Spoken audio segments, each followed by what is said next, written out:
பொது நூலக இயக்கத்தின் சார்பில் 84 கோடி செலவில் கட்டப்பட்டுள்ள 326 நூலக கட்டிடங்களை முதலமைச்சர் ஸ்டாலின் திறந்து வைத்தார்.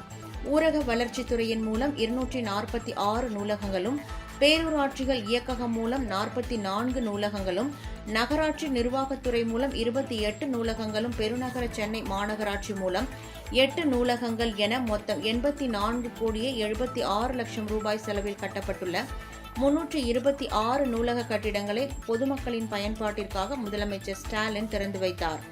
அதேபோல் குழந்தை நேய பள்ளி உட்கட்டமைப்பு மேம்பாட்டு திட்டத்தின் கீழ் காஞ்சிபுரம் மாவட்டம் பெரும்புதூர் உட்பட தமிழகம் முழுவதும் 100 ஊராட்சி ஒன்றிய தொடக்கப்பள்ளி மற்றும் நடுநிலை பள்ளிகளில் 32 கோடியே 64 லட்சம் ரூபாய் செலவில் கட்டப்பட்டுள்ள 199 வகுப்பறை கட்டிடங்களை தமிழ்நாடு முதலமைச்சர் இன்றைய தினம் திறந்து வைத்தார்.